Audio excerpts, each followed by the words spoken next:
സഹിക്കാൻ പറ്റില്ല വെച്ചാല് പിന്നെന്തിനാ എന്നെ കല്യാണം കഴിച്ചത്? അങ്ങനെയാണെങ്കിൽ നമുക്കൊരു കാര്യം ചെയ്യാം. ഇവിടെ വെച്ച് ഈ നിമിഷം നമുക്ക് പിരിയാം. നിന്റെ താളത്തിനൊത്ത് തുള്ളാനേ മരണം വരെ എന്നെ കൊണ്ട് സാധിക്കില്ല. അങ്ങനെ ഇപ്പൊ എന്നെ വഴിയിൽ ഇറക്കി വിടാമെന്ന് കരുതണ്ട. മരണം വരെ ഈ ബന്ധം ഒഴിയാൻ ഞാൻ സമ്മതിക്കില്ല, ഒരിക്കലും സമ്മതിക്കില്ല.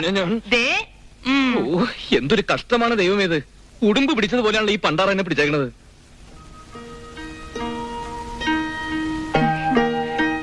സുധാകരേട്ടാ,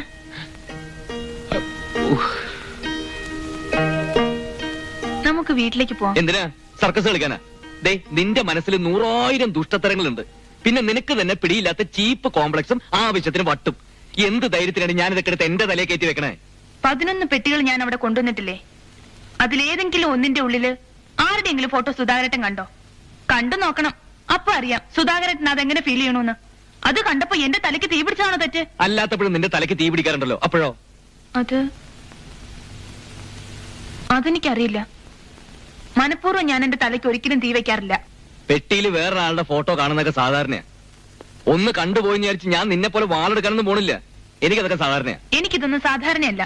ഞാനിത് സമ്മതിക്കില്ല, എന്ത് പറഞ്ഞാലും സമ്മതിക്കില്ല. എന്നാ പിന്നെ പറഞ്ഞു തൊലക്കടി. ഞാൻ എന്താണ് വേണ്ടത്? നമുക്ക് വീട്ടിലേക്ക് പോവാം പ്ലീസ്. സുധാകരൻ എന്നെ സ്നേഹിക്കുന്നുണ്ടെന്ന് ഞാൻ അമ്മയോട് ബെറ്റ് വെച്ചിരുന്നു. അതിന്റെ തെളിവായിട്ട് എന്നെ കൂട്ടാൻ സുധാകരൻ ഇവിടെ വരുമെന്ന് ഞാൻ പറഞ്ഞിരുന്നു.